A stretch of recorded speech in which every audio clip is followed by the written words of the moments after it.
जो भी बीजेपी के खिलाफ है, जो भी गलत नीतियां जो भी बीजेपी लेकर आ रही है, उनके जो भी खिलाफ है, उसको आप देशद्रोही लगाओ, उस पैने से लगाओ, अंदर जेल में डाल दो, उनके हाथ पैर तुड़वा दो। अब चुनाव आने लगे तो इनको लस्सी पीनी याद आ गई, पराठे खाने याद आ गए। हमें इस सरकार को हटाना जरूर पड़ेगा। और मैं यूपी से नहीं हूँ, मैं दिल्ली से हूँ, पर यूपी के लोगों से आपके चैनल से दरख्वास्त करना चाहूंगी कि इस घटिया सरकार को, अगर अपनी बेटियों की इज्जत आपको प्यारी है, शिक्षा प्यारी है, अपनी जान प्यारी है, हॉस्पिटल्स प्यारे है, तो इस सरकार को वोट ना दे, एक अच्छी सरकार को वोट वापस ना आए। अगर वो वापस आए तो उनके सर फटे होने चाहिए। इस तरह की बयानबाजी हुई, पूरी वीडियो है, ये भी नहीं कि डॉक्टरेट का इस्तेमाल, क्योंकि डॉक्टरेट का इस्तेमाल करते हैं लोग, इनके बीजेपी के जो लोग हैं। नमस्कार, मैं शालिनी झा और आप देख रहे हैं PRB। हमारे साथ चर्चा करने के लिए मौजूद हैं सोशल एक्टिविस्ट और वर्कर नेहा भारती।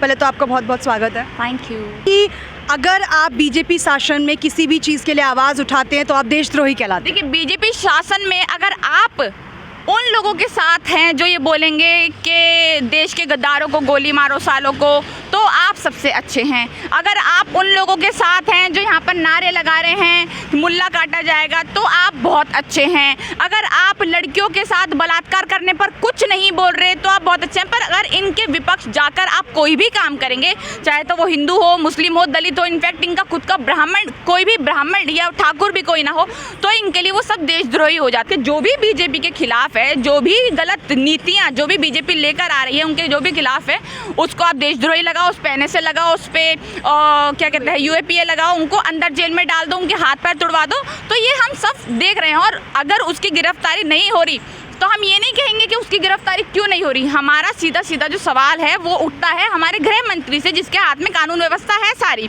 अगर हमारे भारत में ऐसे गंदे लोगों की गिरफ्तारी नहीं हो रही, नरसिंहानंद जैसे लोगों की गिरफ्तारी नहीं हो रही, उसकी सिक्योरिटी मिली हुई है, तो हमारे भारत में आखिर उन लोगों के पास इन सरकारों के क्या राज है। बिल्कुल, आपने अभी एक नारे की बात की थी कि अभी जंतर मंतर पर कुछ लोगों ने नारा दिया था, मुल्ले काटे जाएंगे वाले। अभी ऐसा ही एक वीडियो वायरल हुआ था मुजफ्फरनगर में, जो महापंचायत हुई थी, वहाँ भी एक नारा दिया गया था, अल्लाह अकबर। तो जब इसके खिलाफ विरोध नहीं तो इसके खिलाफ विरोध क्यों हो रहा है? देखिए, मैं ये बात कहना चाहूँगी कि अल्लाह अकबर पे इनकी जो आत्मा है इतनी तड़प क्यों गई, आखिर क्यों इनके, मतलब इसका मतलब ये है कि आप अल्लाह अकबर और हर हर महादेव में साफ साफ पता है कि सबको फ़र्क कर रहे हैं, या फिर इनके अपना जो नारा लेकर आए हैं जय श्री राम का नारा, जिसको ये बोलकर मॉब लिंचिंग करते हैं, लोगों में नफरत फैलाते हैं, या फिर वो नारा हम लगाएं तो ही ठीक है। जय श्री राम नफरत का नारा है? हाँ, बिल्कुल नफरत का नारा है। कैसे? देखिए, नफरत का नारा वो बन गया है। राम जी जो थे वो एक महापुरुष हैं, मतलब उन्होंने कभी भी किसी भी, या मुझे नहीं लगता कि अगर वो जब भी उनका इतिहास जो भी रहा होगा उस टाइम वो ऐसे लोग रहे होंगे उनमें जो धर्म के, जातियों के नफरतें बांटते होंगे, नफरतें कराते होंगे, या फिर कहते होंगे कि मेरा नाम लेकर दूसरी जात वाले को जान से मार दो, काट दो, या फिर उनके खिलाफ नारे लगाओ। नहीं, ऐसा नहीं होगा।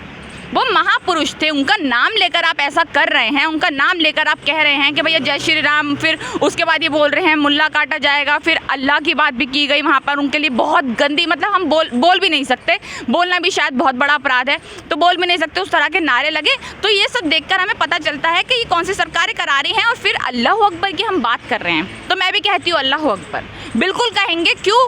क्योंकि अगर आप मतलब जय श्री राम नहीं कहेंगे, आप देखिए, मैं आपको ये बात बताती हूँ, आप किसी से पिटवा कर उसको जय श्री राम बुलवाएंगे। हमारे किसान जो अन्नदाता है अपने प्यार से अल्लाह अकबर, हर हर महादेव का नारा एक साथ लाएंगे तो आपके दिल में इतनी तड़प मच जाएगी। जय श्री राम का नारा आपको पिटवा के मॉब लिंचिंग करा के भी बुलवाना है, लोगों को मारना भी है, गालियाँ भी बकनी है, और जय श्री राम भी बुलवाना है। लोग अपने प्यार से बोल रहे हैं हर हर महादेव अल्लाह अकबर, तो आपके दिल में इतनी आग क्यों लग गई? देखिए, जय श्री राम मैं कहूँगी नहीं कहूँगी वो मैटर नहीं करता। क्यों मैटर नहीं करता? क्योंकि ये मेरी खुद की आस्था है, मैं खुद जो चाहूँ वो बोलूँगी। मैं नहीं चाहूँगी अगर अल्लाह अकबर बोलूँ तो नहीं बोलूँगी, मैं चाहूँगी तो बोलूँगी। मुजफ्फरनगर ही वो जगह थी जहाँ से बीजेपी उठी थी, और वहीं पर बीजेपी को मिट्टी में मिलाने की बात की गई, वहीं पर उसी के लिए पंचायत की गई। तो इनके दिल में इस तरह से ही भड़क गए कि हम किसी ना किसी तरीके से अल्लाह अकबर, देखिए उन्होंने डॉक्टरेट का इस्तेमाल किया, उसको काट दिया, फिर बोला कि राकेश टिकैत जी जो हैं वो अल्लाह अकबर का नारा लगा रहे हैं। चलिए खैर, अल्लाह अकबर का नारा लगा भी रहे हैं तो क्या दिक्कत है? उसमें प्रॉब्लम क्या है?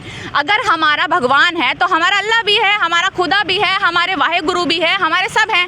हम सब, अगर हमारे भारत में, अगर हमारी भारत इतनी ही लोकतांत्रिक कंट्री है, या फिर यहाँ पर धर्मनिरपेक्ष जिसे माना जाता है बहुत ज़्यादा, कि यहाँ पर किसी भी धर्म को लेकर, जाति को लेकर भेदभाव नहीं होता, तो क्यों आप जय श्री राम बुलवाएंगे, क्यों आप अल्लाह अकबर नहीं बुलवाएंगे? अगर आप यही कहते हैं कि हमारे लिए सब एक है, तो ये वाली बात आखिर आपके जो घटिया नेता है, एक नेता है इनकी टुच्ची मुच्ची सी, उसका नाम है प्रीति गांधी ने ये बोला कि मुझे शर्म आती है। उसने मतलब पूरा प्रॉपर डॉक्टरेट का इस्तेमाल कर रही है, मतलब पंचायत, जो महापंचायत हुई अभी मुजफ्फरनगर में, सबके सामने था। इनफैक्ट इनकी गोदी मीडिया जो है वो भी दिखा रही थी कि कितनी भीड़ थी।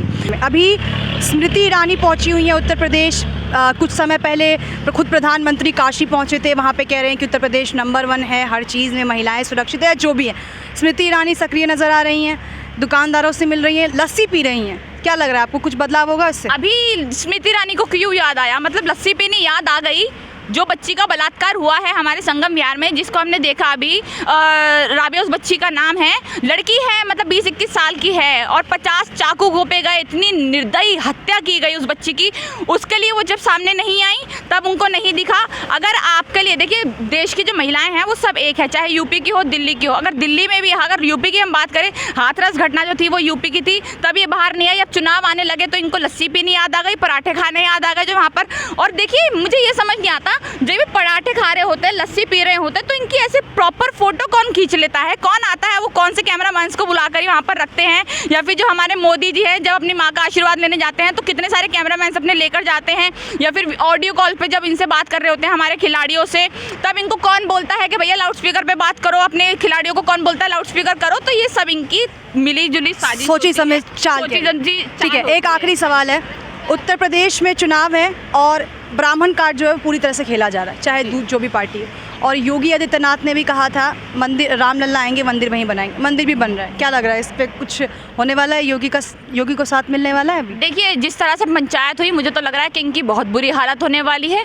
और ये मंदिर बनाने का प्लान भी कुछ सक्सेस नहीं होगा? हाँ, बिल्कुल नहीं होगा। देखिए, राम के नाम पर आप बहुत ज़्यादा नहीं खेल सकते। हिंदू तो चाहते थे कि मंदिर बने, बना तो रहे हैं। हिंदू चाहते थे मंदिर बन गया, यहाँ पर बहुत सारे हमारे किसान जो थे, जिन्होंने इनको वोट दिया, वही किसान हैं जो आज अपनी रोजी रोटी, अपने पेट के लिए लड़ रहे हैं इनके खिलाफ। क्यों? क्योंकि जो 3 कानून लेकर आए हैं वो हमारे भारत के लिए, हमारे अन्नदाताओं के लिए कितने ज़्यादा हानिकारक है वो हम सबको मालूम है।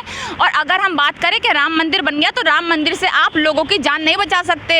हॉस्पिटल चाहिए उसके लिए, आप शिक्षा नहीं दे सकते राम मंदिर में, उसके लिए हमें स्कूल चाहिए। तो ऐसी सरकार को लाने के लिए हमें इस सरकार को हटाना ज़रूर पड़ेगा। और मैं यूपी से नहीं हूँ, मैं दिल्ली से हूँ, पर यूपी के लोगों से, आपके चैनल से दरख्वास्त करना चाहूँगी कि इस घटिया सरकार को, अगर अपनी बेटियों की इज्जत आपको प्यारी है, शिक्षा प्यारी है, अपनी जान प्यारी है, हॉस्पिटल्स प्यारे है, तो इस सरकार को वोट ना दे, एक अच्छी सरकार को वोट दे। हमारी भारत की जनता को हानि पहुँचाने का जो हक होता है वो हमारी गवर्नमेंट उनको देती है। तो सबसे पहला जो सवाल है वो उठता है हमारे गृह मंत्री पर। गृह मंत्री कौन है? अमित शाह जी। उन पर सवाल उठता है कि जो हमारी कानून व्यवस्था है वो उनके हाथ में है। जो कानून व्यवस्था है, क्योंकि वो गृह मंत्री है, हमारे होम मिनिस्टर हैं, तो कानून व्यवस्था जितनी भी है वो सारी उनके हाथ में है। हमेशा हम क्वेश्चन पूछते हैं कि उसने ऐसा बयान क्यों दिया, उसने ये बोला गया, जबकि उसने पूरा का पूरा उसमें ये बोला है कि या तो उनका सर, अगर या वो वापस ना आए, अगर वो वापस आए तो उनके सर फटे होने चाहिए। इस तरह की बयानबाजी हुई, पूरी वीडियो है। ये भी नहीं कि डॉक्टरेट का इस्तेमाल, क्योंकि डॉक्टरेट का इस्तेमाल करते हैं लोग, इनके बीजेपी के जो लोग हैं, पर इसमें कोई डॉक्टरेट का इस्तेमाल नहीं हुआ है। पूरा का पूरा कहा गया है उसमें कि या तो वो वापस ना आए, अगर वापस आए तो एक एक का सर फटा होना चाहिए, फूटा होना चाहिए, ये बोला। और जितने भी उनके ऊपर मारपीट कर सकते हो आप, मारो उनको, लाठियाँ जलाओ, ये कहा गया। उसके बाद हम देखते हैं कि ये सब हुआ भी।